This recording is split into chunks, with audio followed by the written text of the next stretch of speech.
Good afternoon, and thank you for taking part in the National Kickoff webinar for Crash Responder Safety Week. The webinar will commence in about 2 minutes. All participant lines have been muted.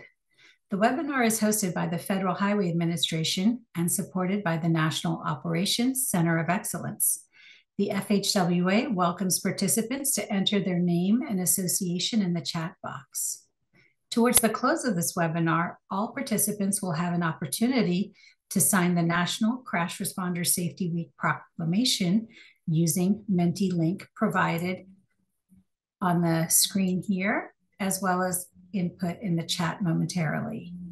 So please take a moment, if you'd like right now, to click the QR code and click on the little button once you use your camera to access the Mentimeter, or you can go to menti.com and put in the 8-digit code 18936607.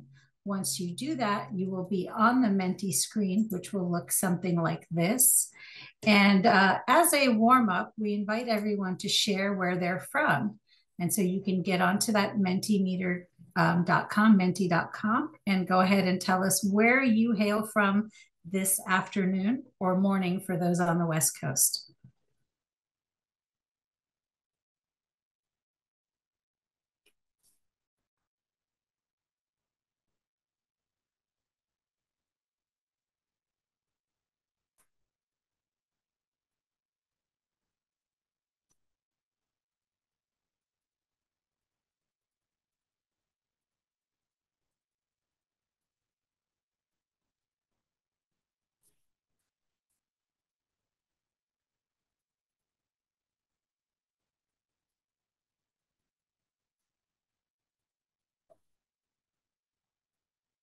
So we will keep this Menti up and running for a moment as we start the national webinar. All right, it is almost 1 o'clock, so we'll give it 1 more minute and then we'll get started.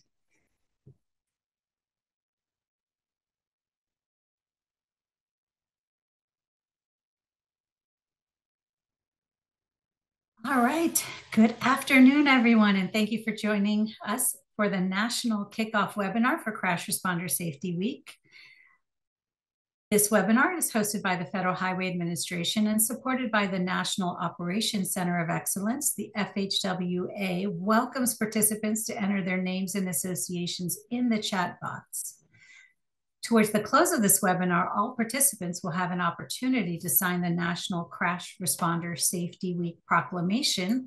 To do so, we encourage you to join on menti.com, either using the QR code or visiting menti.com and putting in the 8-digit code 18936607. And don't worry, you'll have a chance to do that again later if you miss it right now. Once you join Menti, you will see this little poll that is to welcome you to share with us where you hail from as you join us for this national webinar. The host for today's webinar is Mark Curley, and he's the Director of Operations, Director of the Office of Transportation Operations. Mark is responsible for developing and executing, sorry about that. Mark is responsible for developing and executing the national policies and program initiatives to facilitate the safe and efficient operations of the Surface Transportation Program. Before I turn it over to Mark, let me briefly read the disclaimer. The U.S. government does not endorse products or manufacturers, trademarks or manufacturer names that appear in this presentation only do so because they are considered essential to the objectives of the presentation. They are included for informational purposes only and are not intended to reflect a preference, approval, or endorsement of any product or entity. This webinar includes presentations by multiple agencies. The views and opinions expressed in the presentations are the presenters and do not necessarily reflect those of the Federal Highway Administration or the U.S. Department of Transportation. The contents do not necessarily reflect the official policy of the U.S. DOT. The contents of this presentation do not have force and effective law and are not meant to bind the public in any way. So with that, over to you, Mark. Thank you, Vishali, and good afternoon, good morning, wherever you're from. It's my sincere privilege to welcome our traffic incident response community to the 2023 Crash Responder Safety Week National Kickoff webinar. This is year 8 of this important Federal Highway Administration sponsored initiative, supported by our US DOT modal partners, the Traffic Incident Management Executive Leadership Group, and the CRSW National Planning Committee. We are united today, focusing our collective voice on the safety of traffic incident responders and all road users. And today, we celebrate our nation's traffic incident management, or TIM, professionals. These are our fellow law enforcement, fire and safety, emergency medical service, public safety, public works, towing and recovery, safety service patrol, and the broader transportation community. TIM professionals work 24 hours a day, 365 days a year to prevent loss of life, injuries, property damage, traffic delays, adverse environmental impacts, and supply chain disruptions that could otherwise cripple our economy. We do not need to remind ourselves of the important role of traffic incident responders, but we do need to remind the broader public and elected officials of the critical importance of traffic incident responders. And we need to remind every road user to keep traffic incident responders safe, while responders work roadside to keep the traveling public safe. This is why we established CRSW, Crash Responder Safety Week, and this is why we host this kickoff webinar. This webinar is intended to energize and harmonize our collective voices to reach our fellow responders and the traveling public. Today, we start the webinar with a brief message from our FHWA Administrator, Shaylin Batt.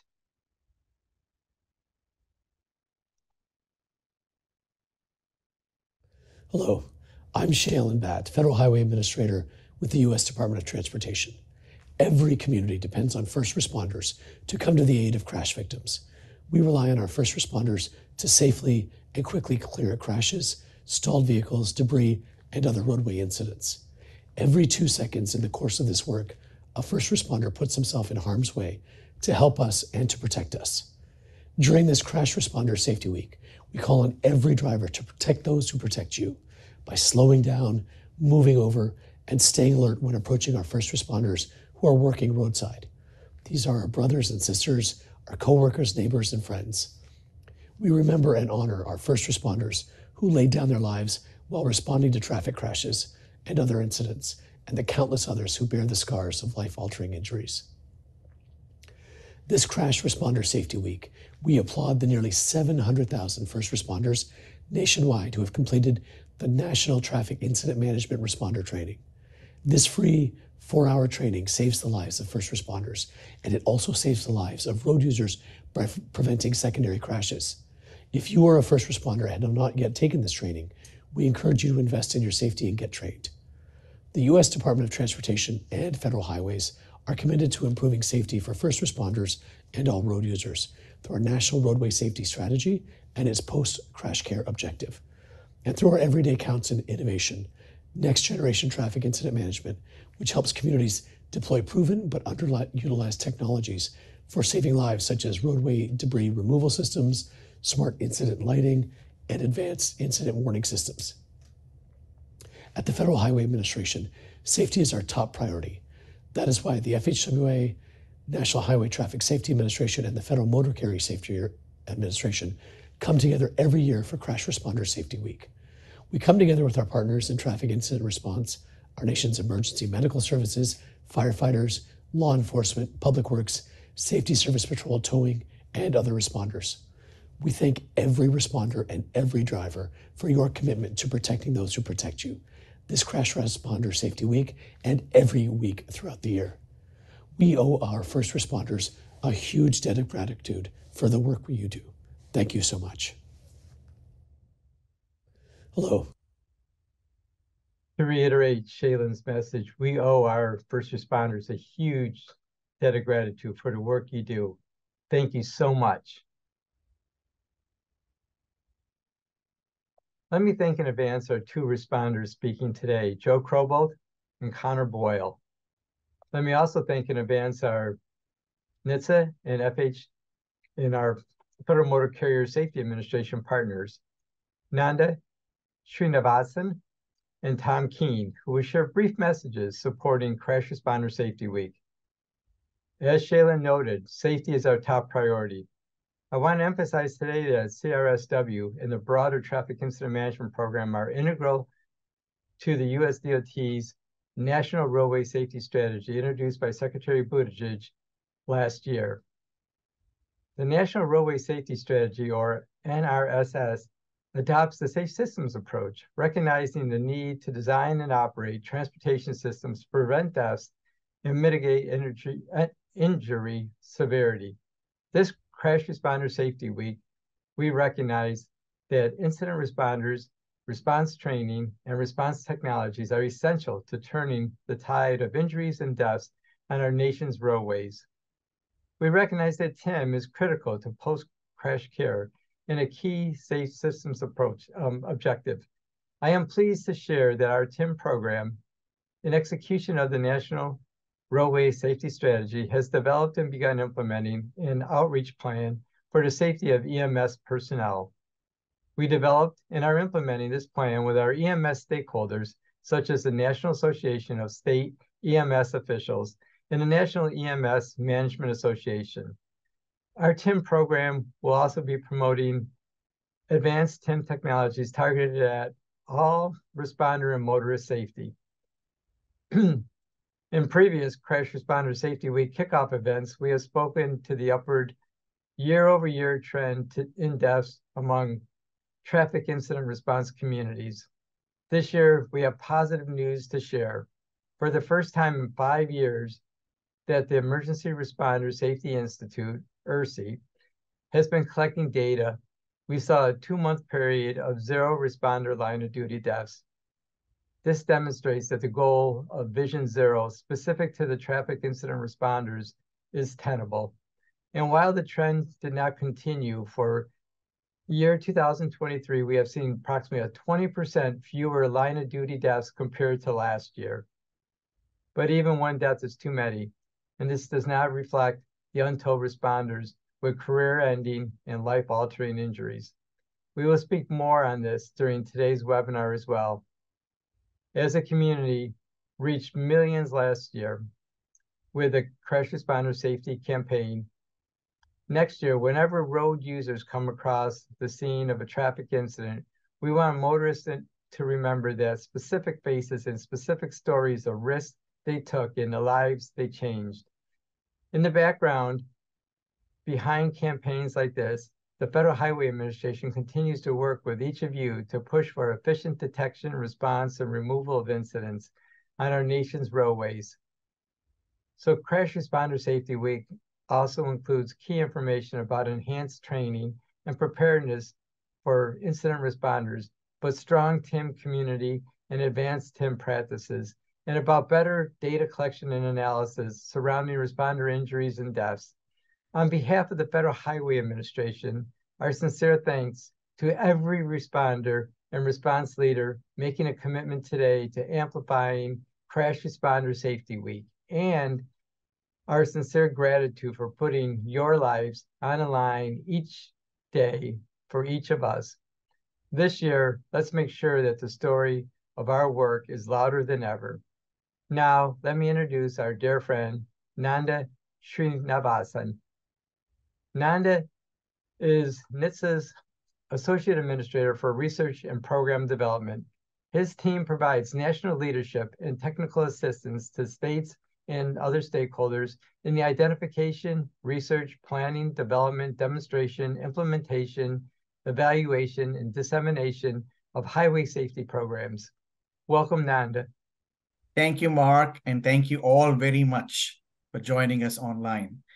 Crash Responder Safety Week is a time to celebrate those who keep us safe, while also taking the time to remember and honor those who have lost their lives on our nation's roadways.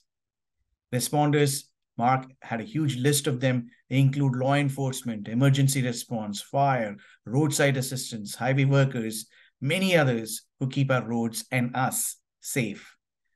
NHTSA estimated that 42,795 people died in traffic crashes in 2022. In addition to each of these tragedies, there are millions of injury and property damage crashes on our roads each year, all requiring the careful attention of our first responders who arrive on the scene to investigate the crash, provide the needed post-crash care, and clear the road. You responders play a vital role in the department's National Roadway Safety Strategy, comprising of 5 elements: safer roads, safer people, safer vehicles, safer speeds, and especially, as mentioned, post-crash care. NHTSA continues to fund research activities to support first responder safety. NHTSA also studies first responder and work zone involved crashes and technologies for ways to improve your safety. Additionally, we have developed communications assets and worked with states and communities and our local traffic safety partners to increase awareness of move over laws. Those assets are free and readily available through our trafficsafetymarketing.gov website. We encourage you to use them. We also encourage responders to take Federal Highways traffic incident management training and learn how to clear crashes and incidents quickly while also protecting yourselves.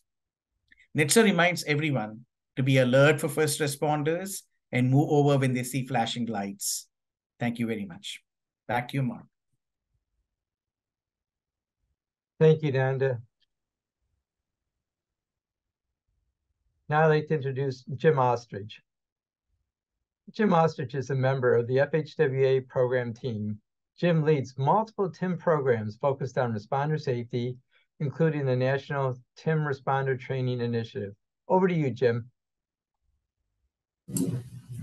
Thank you, Mark. And thank you, Nanda. On behalf of the National Traffic Incident Management Program Office, Paul Joden, my colleagues Paul Joden, Joe Tebow, and myself, we're delighted you've taken the time to join us at this webinar, this very important webinar that occurs every year, the second week in November.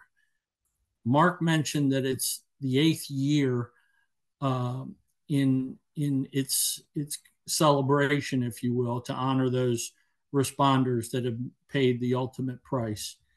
And all of you deserve a lot of credit for the hard work you're doing, not only training responders in your states, as well as doing all the outreach, publication, and work to inform the public of the work that responders are doing on our behalf. The National Committee that is part of CRSW that meets every year prior to and up until this week, you can see is an extensive list of the primary associations in public safety, transportation, public works, towing and recovery, etc. We are very proud to be associated with them and have them support this life-saving program. Next slide. You can see this week, starting today, November 13th, every day of the week we have a theme. But the primary theme for this week, this year, is protect those who protect you. So apropos, as Mark and Nanda mentioned, the work that responders are doing every day to ensure that we all get home safely every night. Tuesday, we have the theme is more than a crash. You can see driver education on Wednesday, and Thursday, slow down, move over, and Friday, responder training. The nation is engaged. I can assure you we were very excited, and you'll see here in a minute some of the activities, but the nation is becoming more and more involved with this very important initiative. And so we ask you to keep working hard to make make that reality of Vision Zero, zero fatalities, a reality. So today, protect those who protect you. You can see here a couple of examples of video messages from the International Association of Firefighters, as well as a testimonial you're going to hear from Officer Connor Boyle from the state of New Jersey. As important, these bullets over here to the left, as far as press releases, proclamations, which we are delighted to share with you here in a moment, and again, these executive videos and other stories on social media. So much can be done to spread the word of highway safety, responder safety, and we ask you to keep it going because it's so important. Next slide. As I mentioned, governor's proclamations, we're up to 16 officially, but we know there's more in the works as we speak. And this year, we're delighted to share that there's a number of mayoral proclamations that some leaders and champions across the country have engaged in. Namely, the two that come to mind is in Montana, Joanne Blyton, who's the president of the Tow and Recovery Association of America, as well as in New Mexico, Linda Unruh, who has worked tirelessly as well to acquire those mayoral proclamations. And I'm sure there are more to come. In addition, metropolitan planning organizations, as you see there from Baltimore, as well as the boards of health and other councils. There's many, many different proclamations that can be implemented. So, governor's proclamations, obviously, is something that has been customary, and hopefully one day we're going to have all 50 states, DC, and Puerto Rico. Next slide. Tuesday, as I mentioned, driver education. This is a very important topic, and I can tell you it's starting to gain more and more traction across the nation. Our younger drivers need to learn and understand about traffic incident management, and in particular, move over, slow down laws in their states. And as young drivers, that they can, through their school, their education, and as they get in, graduate from school and move into adult life, maintain those good practices of slowing down and moving over for responders working on the side of the road. So driver education is an important one. Next slide. Wednesday training, as Nanda and Mark Hurley mentioned as well, the responder training, and Shaylin Blatt, our administrator, the responder training now in its 11th year, actually going into our 12th year, is going very strong. We're just shy of 700,000 responders trained. And again, all of you are engaged in this and making this a reality. And we need to keep this going because there's really closer to 2 million responders that need to receive this training. And I'll talk more about the training here in a second. Next slide. So, more than a crash on Thursday. You see here, Paul, Joe, my colleagues, we've been working now with the Everyday Counts project through Federal Highway, and for two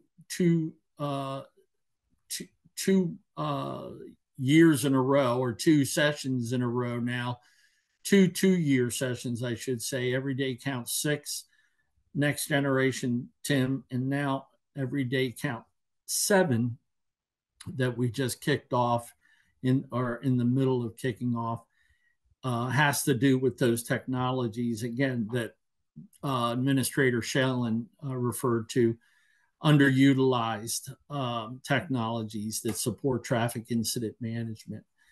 we're very engaged with states to help them advance in those technologies because they play an important role in good traffic incident management practices.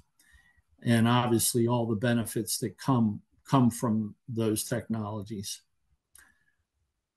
Next slide. Friday, slow down, move over. As I said, all 50 states, DC and Puerto Rico.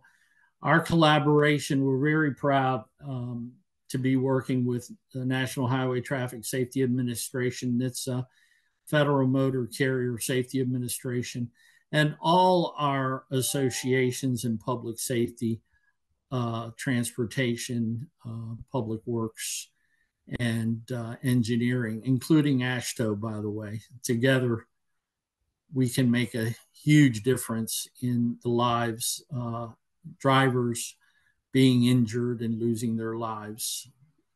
Next slide. So you can see here some of the activities to the left, the bullets to the left. And this is not an exhaustive list, but it's some of the more popular ones. And one in particular that Dr. David Harton from the state of Arizona Department of Health this year managed to accomplish. You see a little box up there with a little half-page flyer on top of it. Well, that's a pizza box, believe it or not. And Dr. Harton is always very innovative, and these are just some out of the box, to use a cliche, out of the box things that you can do too if you put your imagination and creativity to work. So we really appreciate Dr. Harden's work in this area. Next slide. So with that, back to Mark.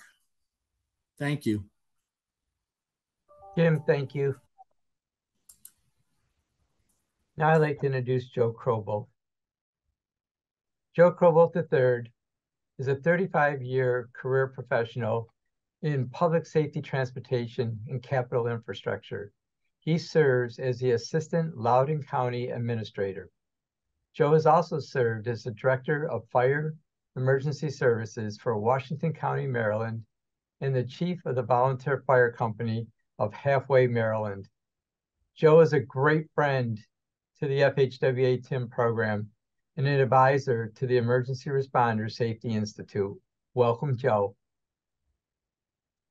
Thank you, Mark. 25 years ago, the American Fire Service did not recognize moving traffic as a hazard that could take the life of a firefighter. Hazards that concerned firefighters were mainly limited to explosions, heated gases, lack of oxygen, and hazardous materials. In the spring of 1998, 2 line-of-duty deaths, the first in Lineville, Pennsylvania, and the second near Williamsport, Maryland, would change the landscape and culture of the American Fire Service forever. For me, I was serving as the fire chief of a Western Maryland community known as Halfway, Maryland. My company had been dispatched to a motor vehicle accident on Interstate 81, just 2 miles north of the West Virginia line. A chaotic scene from the onset. Units were calling for aviation, rescue tools, protection lines, as 2 adults and 2 pediatric patients were in critical condition, entrapped in a vehicle that was forced off the road by a truck and then struck a tree at highway speeds. Radio chatter was unbearable. I could no longer sit in the fire station and listen to the incident unfold. I left the fire station and drove to an area nearby where I could see the incident from a bridge overhead. What I saw was a crew working just as they had been trained, quickly and efficiently providing patient care, extricating the patients, and preparing them for transport by helicopter and by ground. My anxiety for the incident quickly de-escalated. And as I soon departed my observation post, headed back to the fire station. A few short minutes later, I would hear that dreaded radio message. Engine 26-4 to Washington County, emergency traffic. Alert an additional medic unit to this location. We have a pedestrian struck. My heart sank. All I could do was say, I knew it. I knew something horrible was going to happen. What happened was, while crews were attempting to slow and stop traffic to make way for landing of the medevac helicopter, a distracted driver who was focused on the accident activity and not the slowing traffic ahead, swerved around the slowing traffic, migrated out of the travel lanes, onto the shoulder, and ultimately into the median, where he struck a firefighter working the incident. I turned my car around and initiated my response to the incident. Using a road parallel to the interstate highway, I drove past the incident and returned northbound, quickly finding myself weaving through stopped traffic, attempting to navigate my way to the incident. Upon my arrival, I parked my car, stepped out, and directly below my feet on the ground were a reflective vest, firefighter's boots, and a flashlight. Stunned by what I saw, I slowly looked up as the other emergency responders started to run towards me. The first to arrive was a lieutenant who said to me, "Chief, you should just go to the hospital." I looked him straight in the eye and said, "Ed, don't take from me the last opportunity to talk to my father." The lieutenant reiterated, "Chief, please just get in the car and go to the hospital." As I departed the scene, I looked over my shoulder and I could see the EMS crews performing CPR on my father. And the reality of what had just happened began to set in. I tried to control my breathing to calm myself and then called my mother. Surprisingly, as if she knew some call was coming, she answered very quickly. I told her that Dad had just been hurt and I was coming to pick her up so we could go to the hospital. We waited in an ante room, and within an hour, the news that I already knew but was unable to share was given to my mother by the lead physician. My father had succumbed to his injuries. My mother was never really able to get over the loss of her husband, my father. She was so heartbroken after attending fire department funerals, national memorial services, and now trying to learn how to live her life alone and move on. The events of May 1998 weighed heavily on her, so much that she passed from a cardiac event in the days leading up to the second anniversary of my father's death. These are the personal impacts on a family that experiences a struck-by event. This is why we do what we do, all to prevent these incidents from happening again. Over the past 25 years, much has been accomplished, primarily due to the activism stemming from those two line-of-duty deaths, and many more since then. Each of you attending this program have in some way contributed to what has led to the saving of a life, and you will never know. Because of our collective efforts, the fire department response to emergency incidents on the highway are among the greatest cultural and operational shifts the American Fire Service has ever experienced. We have made great strides in moving the needle in the right direction. Today, we see broader use of reflective vests by emergency providers. Apparatus is used to provide blocking to protect those apparatus or those responders. Advanced lighting technologies and vehicle markings have enhanced our safety. We have legislation across the country promoting motorists slow down or move over to vacate a lane adjacent to emergency vehicles. And valuable training opportunities are available to not only the fire service, but all disciplines, EMS, law enforcement, towing and recovery, Public Works, and DOT service patrols. We are very proud of these accomplishments, but we all know we still have a lot to do. Today, the National Fire Protection Association ranks being struck by a vehicle as the third most frequent cause of firefighter injury and death. 62% of all firefighters rank roadway incidents as being more hazardous than a structure fire. We also have data from NHTSA that tells us nearly 43,000 individuals died in a motor vehicle crash in 2022, and the leading causes of those crashes were distracted driving, speeding, reckless and aggressive driving, and adverse weather conditions. The problem we face is that as emergency responders, we have very little influence on those leading contributing factors. So this means we must explore new and innovative ways to educate the motoring public and develop ways to better use technology to inform them of changing traffic conditions resulting from a highway incident that requires and demands their attention. As emergency responders, never shall we be complacent. We must continue to provide training.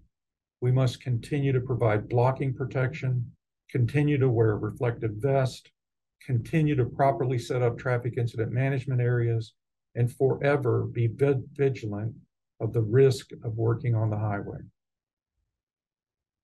I want to thank you for your attendance today and allowing me to share my personal story. I hope that in some way it will inspire you to continue to make operating on the highway safe for all responders. I also want to wish and send my sincere appreciation to Mark Curley, Jim Ostrich, Paul Joden, Jim Tebow at the Federal Highway Administration, along with Tim Program Contract Support, Vishali Shah, for the partnership that we've shared in this noble cause. To everyone attending the events planned for the 2023 Crash Responder Safety Week, it is truly my hope that each of you will find a renewed energy to battle this important cause. Thank you very much.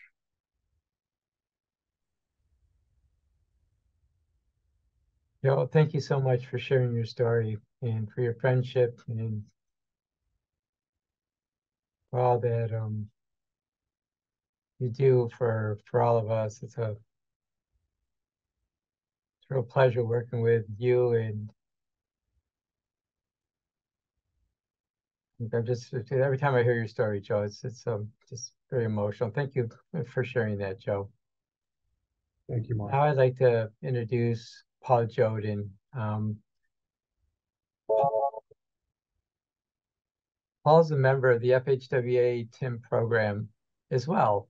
Paul leads multiple TIM programs focused on responder safety, including Everyday Counts, Innovation, Next Generation TIM, Technologies for Saving Lives.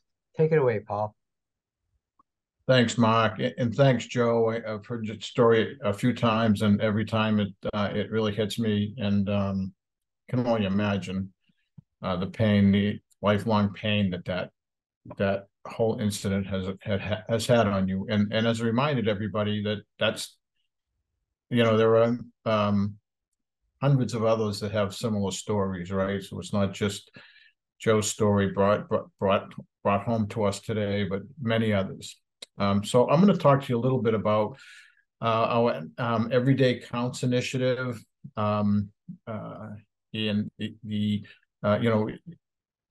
Federal Highway gives staff an opportunity to offer concepts for additional funding for our program. So we have submitted and we received funding for Everyday Count 6, which was so successful, they allowed us to continue with Everyday Count 7, which we call Technology for Saving Lives. We're the technology piece of EDC 6 was so successful that we thought that there was enough interest to continue. And so we've identified some technologies that we're because of the additional funding, we're apt to help people mostly through peer exchanges and information sharing we're able to help advance these technologies. So I'm going to tell you a little bit about those technologies. Going to just take a couple of minutes. Most are designed to improve responder and responder safety. Most as you'll see. So next slide. These are the participating states for this session over in the next 2 years. Just about every state, as you can see, is participating in one form or another. The blue states are looking to participate, to advance one of the technologies you'll hear about in a minute.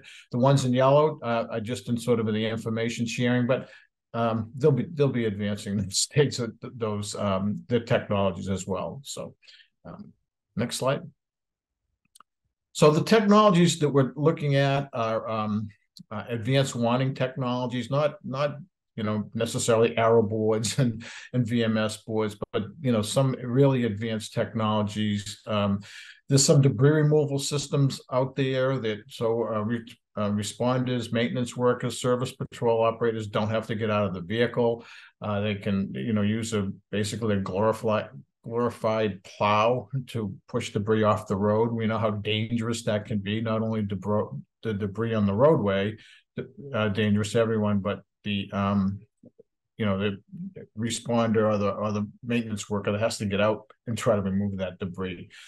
Emergency vehicle lighting, or I like to call smart vehicle lighting. We think there's an opportunity. It seems like there's an opportunity to improve our lighting patterns on emergency vehicles when they're out there, and we have some success stories and some good information on what that looks like, and we look to share that with folks over the next few years.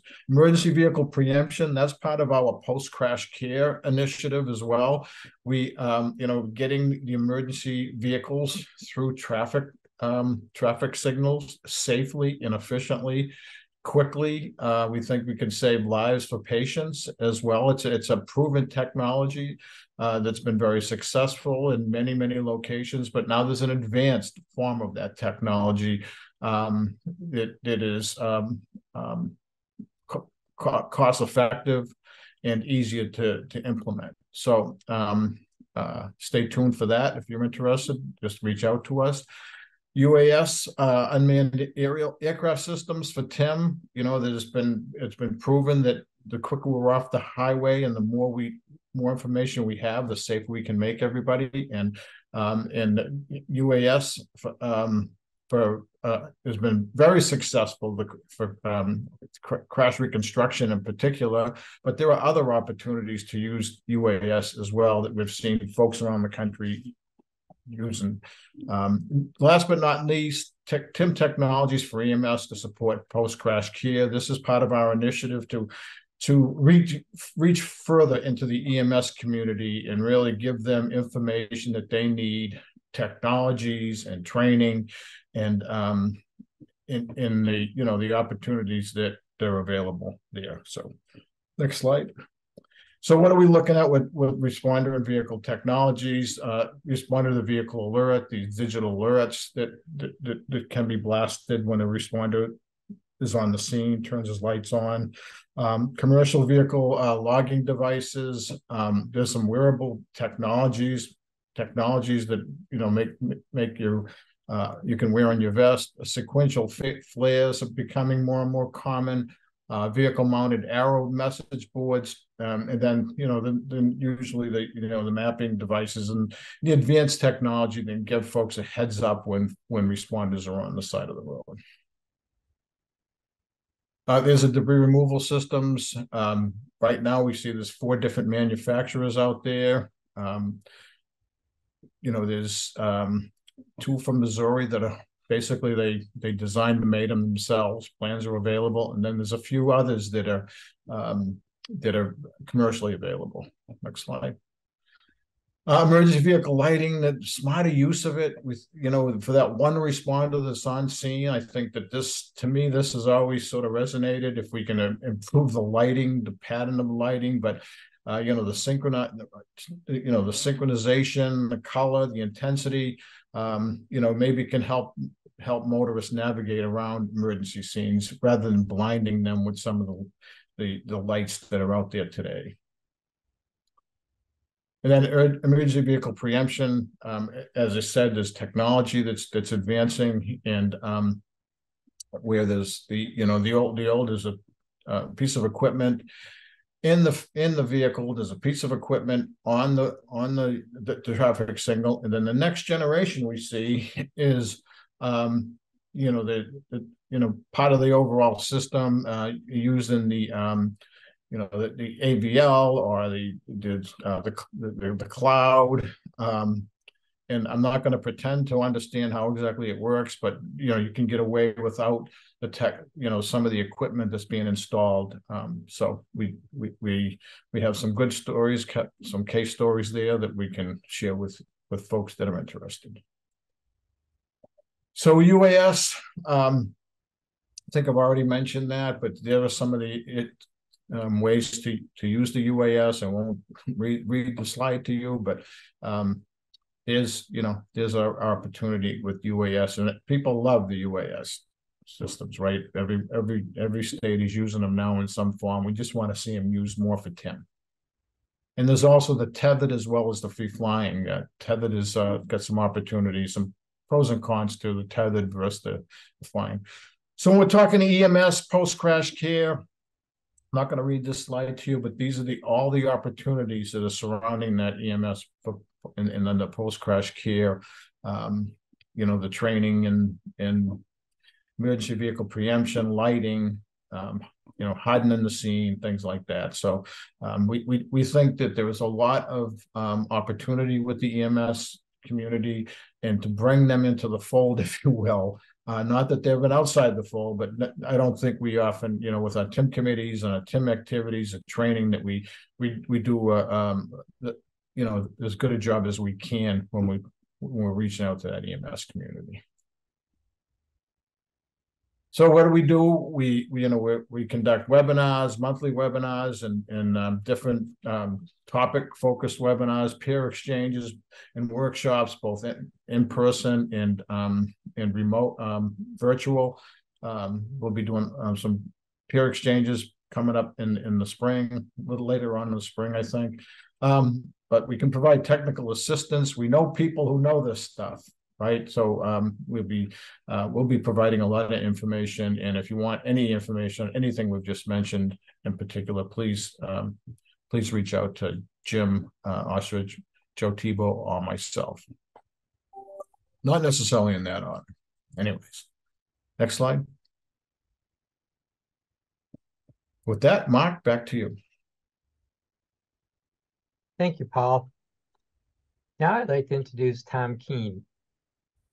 Tom has served the U.S. Department of Transportation for 28 years, the last 20 with the Federal Motor Carrier Safety Administration.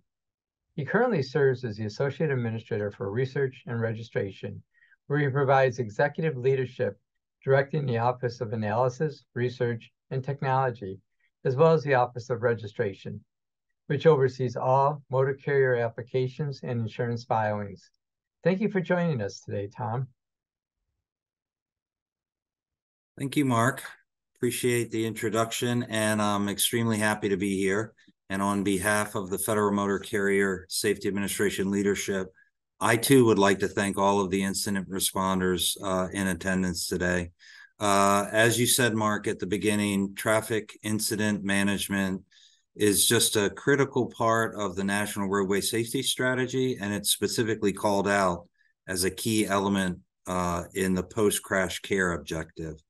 And FMCSA's participation in this area is really through our partnerships with our state and local grantees, whether through the Motor Carrier Safety Assistance Program, our Formula Grant Program, or through discretionary grants to state and local agencies and the commercial vehicle safety units within those agencies, whether they be part of the state police, part of a Department of Public Safety, or at the local level in a variety of agencies.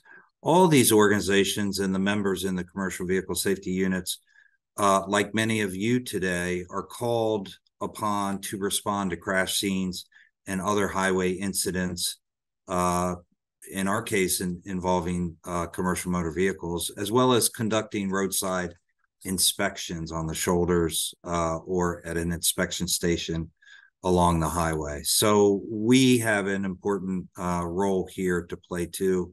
And again, I want to thank all of the incident responders in attendance today for the important safety role you play. FMCSA is also a data-driven agency, so we rely on the critical crash-related data that is collected on scene by some of you, as well as your state and local colleagues in filling out the crash report, because we use that information in our policy decisions, whether it drives research in my office or regulatory development activities within our policy office. If we, through the data that you and your colleagues at the state and local level are collecting, if we see a safety problem emerging with commercial vehicles, that will drive research and or regulatory development. So again, thank you to those, that portion of the group that collects the on-scene incident data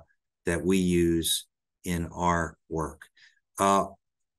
As you heard Joe say, as you heard Paul say before me, technology is a critical piece in improving the safety of incident responders. And in that context, I just wanted to touch on one technology we're particularly excited about, one technology application that Paul touched on too, and that has to do with a partnership between NREX, a transportation data provider, and DriveWise, a third-party service provider to both state commercial vehicle enforcement agencies and trucking companies to provide alerts in cab to truck drivers about dangerous traffic conditions 2 to 3 miles ahead, whether that's through it's congestion related, whether it's part of a work zone project or even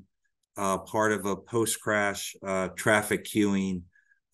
This technology application will alert truck drivers in cab of that problem with the goal of reducing secondary crashes or to divert the truck driver to another route that will reduce the congestion, but also reducing the chance of a secondary crash.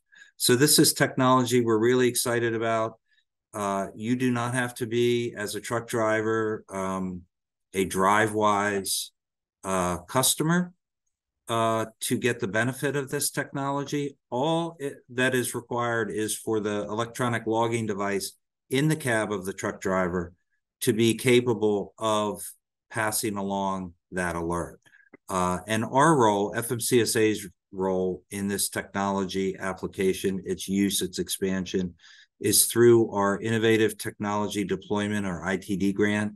An eligible expense under that grant is for states to pay a subscription fee to DriveWise to customize those messages within specific high crash corridors or along particularly important routes where they see a safety problem. They can, through our grant program, support the funding to customize the messages and to spread those messages in certain parts of the state or across the entire state. So we're particularly excited about this application. With that, I'll stop. And again, thank everyone for all the important work you do, and to thank Mark for allowing FMCSA to be a part of this. We are very excited and we're happy to partner with you. Thank you. Well, thank you, Tom. It's our pleasure. Thank you very much. Next, I'd like to introduce Joe Tebow. Joe is also a member of the FHWA TIM program team and brings with him over 4 decades of experience in fire and rescue, EMS, and emergency management. Joe leads multiple TIM programs focused on responder safety, including incident response practices for rural roads. Take it over, Joe.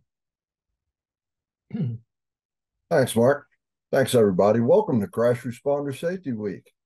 You know, our voices are loud all year long, and we get this week-long opportunity to raise them up to level 10, and we should take every opportunity to do that.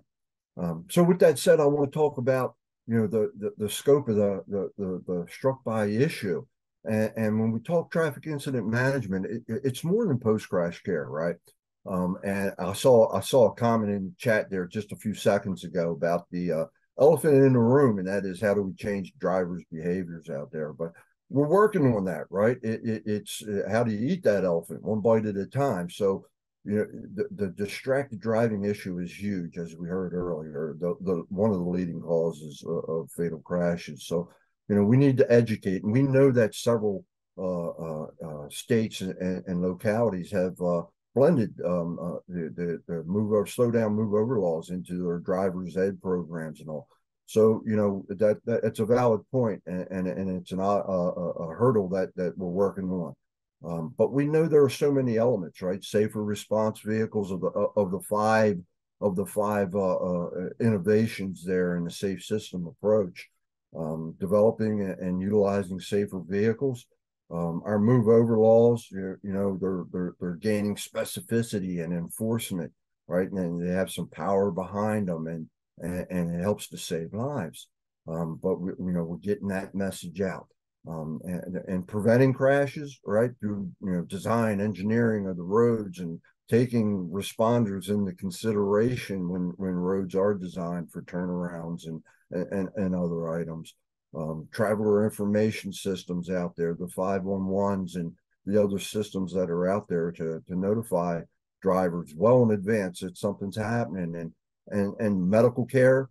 Post-crash care is the element that was passed on to Federal Highway and NHTSA. We have some elements there to address with Tim as it applies to the EMS community. So for the EMS folks out there, stand by, because we've got a rollout of some programs to reach out and touch you folks. Crash investigation, coordinated responses, all that comes under the post-crash care element. And then, of course, educating responders, right? The TIM program itself, to ensure that everyone gets the training, receives the training, and our ultimate goal is institutionalization of that training.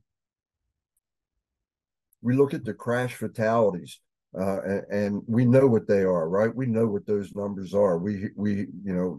They're solid, right? That's rock solid information. It's unfortunate, but it's rock solid information. We look at the responder line of duty deaths and look at the spike in 2021 in the height of the pandemic, right? Who would have ever thought that one?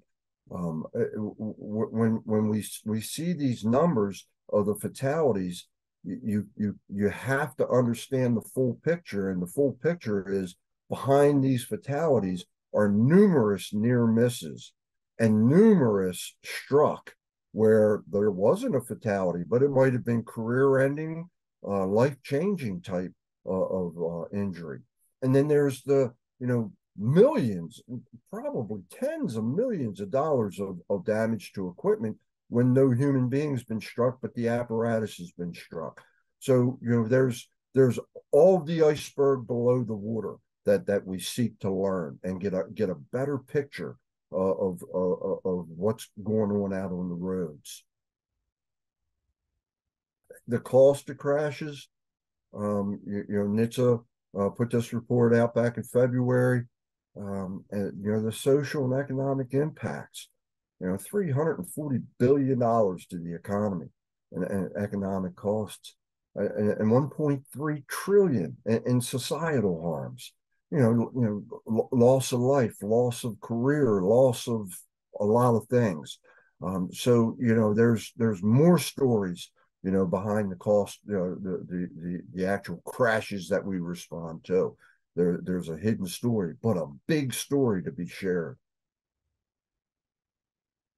So the responder struck by research, Federal Highway, we conducted research and sources, looking for sources of struck by data. There's no single database out there that captures responder struck by crashes.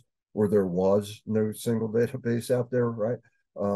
There's the need for the data, right? It's the rest of the iceberg underneath of the water. We have to have that information. And so, you know, through the Cumberland Valley Volunteer Firefighters Association and Emergency Response Safety Institute, respondersafety.com, a lot of you know them by, developed this struck by database, reporting database. So about 150 reports collected from 2020 to February of this year. We took a snapshot of that there to the right. You know, that's just a minuscule of what's going on out there. So we're seeking everyone's assistance that when there is a strike, right? Of course, if it's fatal, you're going to report it. But even the non-fatals or just the property damage strikes, we need to know about it. If you scan that QR code that's there, that'll take you directly to Responder Safety Struck By Reporting webpage. And it's real simple. It's real easy. Next slide. You know, we took a look at the top 10 states that reported, plus Puerto Rico. And, you know, you see the spike there in Pennsylvania, right? And if you know, you know, right? We're talking Pennsylvania, and those of us who know Todd Lease know his diligence, right? Not all attributed to him, but you know, it shows that if you just take the few extra minutes to make the report, you know, it's not such a big deal, you know, and so we're asking for everyone to just take that time, and it's simple, it's easy. We need that data. It's going to tell us a story, and that story may change the way we do things in some way, shape, or form, and maybe rightfully so. But we need to have that data. And with that said, I think I turn it back over to Mark. Thanks everybody for your time and everything that you do out there. Thank you. Thank you, Joe. I'd like to introduce Officer Connor Boyle. Officer Connor Boyle is with the Robbinsville Township, New Jersey Police Department. He was struck on April 22nd, 2023, while assisting a disabled vehicle. Please note that during Officer Boyle's testimony, he will share video content of his struck by event that some may find disturbing. Viewer discretion is advised. Officer Boyle, thank you for sharing with us today. How's it going, everyone? Everyone doing all right? All right, so my name is Officer Connor Boyle. I'm with the Robbinsville Township Police Department. I've been in Robbinsville for about 2 years now. I'm currently serving as a school resource officer for the township. But on April 22nd, 2023, I was involved in a hit and run drunk driver crash. Like previously stated, I was assisting a disabled motor vehicle and driver rendering aid on the side of Route 130 South.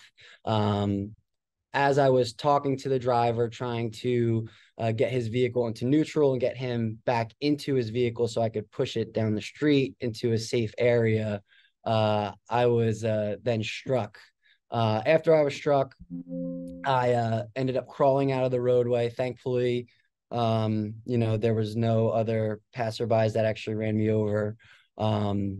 I crawled out of the street, got on the radio, advised the police department and my coworkers that I had been struck, and yeah, and then from there they came out and got me to where I needed to be, and I'm grateful and thankful for them, and thankful for you guys for doing this. So thank you guys for having me on here. I appreciate it. So if you could go ahead and play it. Yep, there we go. There's see this one-way sign right there? There's a parking lot right there. We're gonna push you right into there, okay? Turn here? Yep, it turns in here.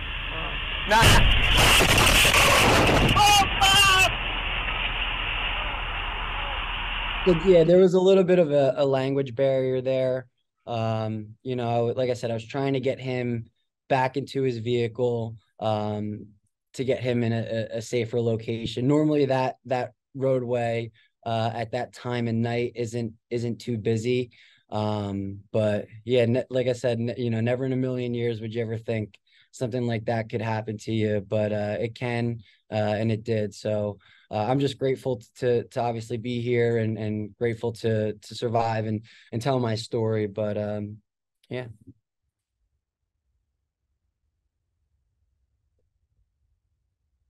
Are there any questions for Connor? Let's see.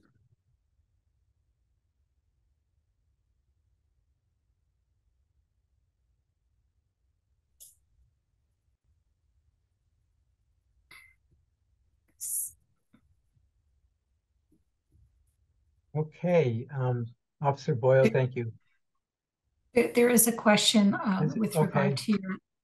regard to level severity of injury and what might have been done to prevent this from happening. Yeah, so the injuries I sustained, I broke my ankle in two places, actually fractured my ankle in two places. I had a couple slip discs in my neck and back, bruising and abrasions throughout my entire body. I have a scar over my left eye here from, I believe it's from the corner of his driver's door. As I was standing there, if I was a little bit taller, I probably would have lost my eye, but thankfully, I'm the height that I am. I've probably Monday morning quarterbacked myself 1,000 times in the hospital bed that next day. Probably should have taken the whole lane. I didn't. A perfect world, we're taught passenger side approach. Circumstances dictate. Like I said, he was out of the vehicle. The language barrier kind of just prolonged me being in that position. I should have, just told him to get back into the car and push the car down, down the street immediately. But like I said, circumstances just dictated, and you kind of get a little complacent with things. So, but yeah. So there was another question. I saw it pop up about the apprehension of the driver. So the police department did an awesome job following through. I at first didn't even realize what had happened. Once I was struck, my sergeant actually pulled up on scene and he asked me who was involved.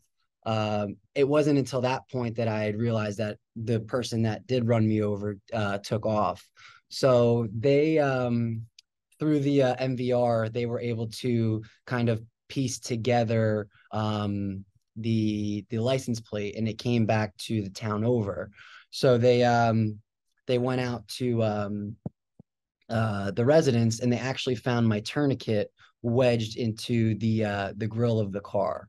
So at that point, they had known that they had the suspect. They brought her in for a statement, and it turned out being her. They charged her, and she's still awaiting trial, I believe. I'm not really too sure where everything stands, but that's kind of where it's at right now. So I've just been focusing on, my recovery and getting back to work rather than, the criminal side of things. So there's another one. Any new technologies that have been put into place since then? Anything your department's doing different? We actually did get new body cameras and dashboard cameras. I don't know if that's because of the incident. This footage is pretty clear, but I think just the way it was recorded on the L3 camera and the lights and the rain, I think that's why they had some distortion with the license plate. But we did get new body cameras, and we did get new dashboard cameras. So I could say it might not be a new technology, but we have the honor of having Connor for our opening day of Crash Responder Safety Week in our New Jersey version of the Train the Trainer course, and he's now going to be an instructor and actually go out and help us get more responders trained and help us with sharing his story even more.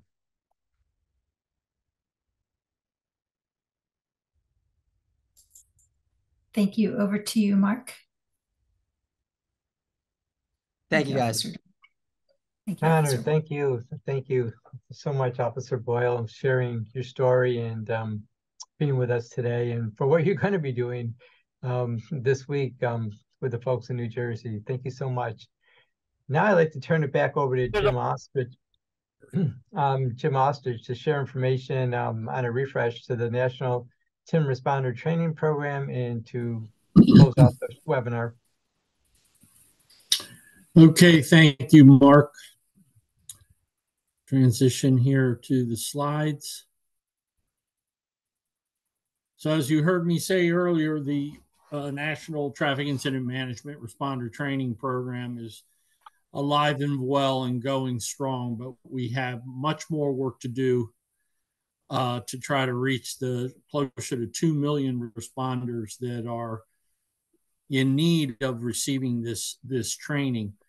And I'm happy to report here that the training curriculum has been updated for 2023 and is available. The 4-hour, that is the 4-hour in-person responder training. Luana, do we have the slides? Yes, just a second. We're loading back on. No problem. Thank you. So the responder training, there we go. Thanks, Luana. The 4-hour, as I said, has been refreshed. A couple more tweaks, but we're officially launching it and making it available to the instructor community across the land that has graduated from the national, any of the virtual or in-person train-to-trainer sessions. It's a closed community. That material, along with a bunch of other material, is and has been for the 10 plus years that the responder training has been available. That material, those resources are available to instructors to continue the march to train the 4-hour in-person materials. You see there below there in the second bullet, now go back, thank you, Luana. Some new supplemental lessons that will be debuting in 2024.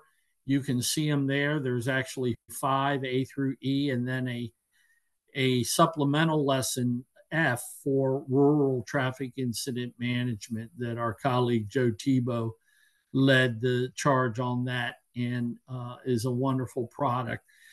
The majority of these, or at least A through E, I should say, are about an hour in length, and those will be, again, available to the National TIM community trainers. And as far as the web-based version, 4-hour training, we're still working on that, and that is hosted at the National Highway Institute, as well as over at ERSI, Emergency Responder Safety Institute. And those 4-hour web-based trainings will be available in 2024 as well. The 1-hour refresher is coming as well, mid 24. We've gotten a lot of requests for a refresher. So these are all resources that are going to become available, and all of us to continue our collective charge to train our national responder community. Next slide now, Luana. Thank you.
Okay, so I think some folks said that they could not hear what I was saying earlier, Luana and Vishali.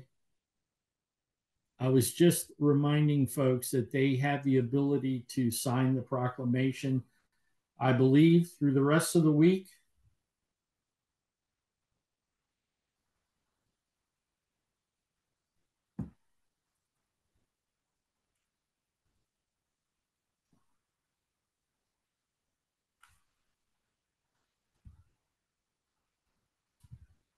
Okay. So this is the proclamation, Jim. Folks, please join menti.com using code 1893-6607. And please go ahead and sign the proclamation. And as you said, Jim, this proclamation will be up for the remainder of the week. So please feel free to share that Menti code with your coworkers, colleagues. We would love to see every organization signing this proclamation, every individual, every responder. So let me know if you're able to access it, and you'll start seeing some of the folks that sign in a moment or so. Thank you, Vishali. Absolutely. You just have to scroll down. If you're on an iPhone or your mobile app, you can put your name and your organization and then hit submit.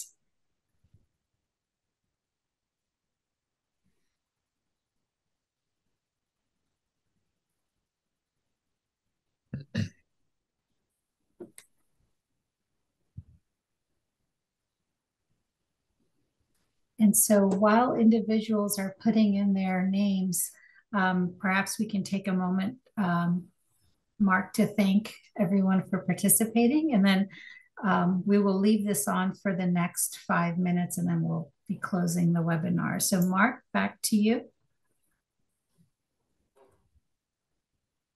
Thank you, Vishali. Thank you to all the presenters and all the participants today for joining us for this great kickoff to Crash Responder Safety Week 2023. I thought it was just a tremendous way to kick off the week and bring attention and to amplify this issue that was mentioned many, many times throughout the call.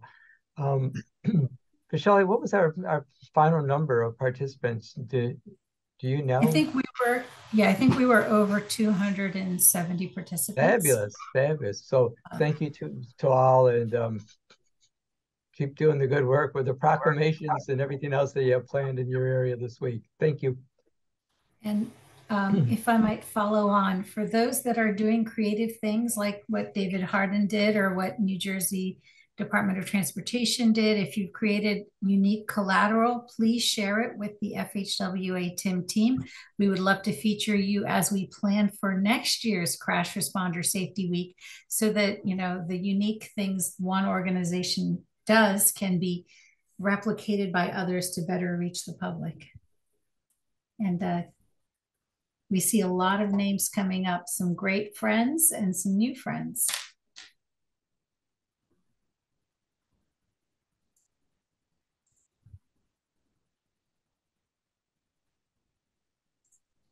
Jim, any parting words? Well, Vishali, just reiterate Mark's comments. Very thankful to our modal partners at NHTSA and Federal Motor Carrier Safety Administration, and all our Public Safety Association partners that have been just steadfast in their support. And I can't say enough thank yous as well to Chief Crowboth and Officer was it Boyle, yeah, from New Jersey, for sharing their stories. It's very very easy to get emotional, so we thank you for that. We thank you for that, for sure. Paul, Joe? If I may, we did a lot of thanking, rightfully so, to all the responders out there. But, we know a lot of you out there that are out there today aren't necessarily responders, but what you do is important. It's extremely important. Those people that support the responders, it's like me. I just support responders. I'm not a responder, but we thank you for the support that you provide to the responders in your world. It's just, well, I shouldn't say just as important, but it's extremely important. And I would like to emphasize those that you support the responders that are boots on the ground. Yeah. Thanks, Jim. Joe? Yeah, ditto to Paul and Jim. And it's dangerous out there, right? We all know that. And keep your head on a swivel and teach, right? Teach and preach, right? Traffic incident management as you make your way through your circle of influence. And thanks for all that you do. Please stay safe out there. And lastly, big thanks to Vishali Shah again, as Mark said, and Luana Brashears with the National Operations Center of Excellence. Dave Bryson, you still there?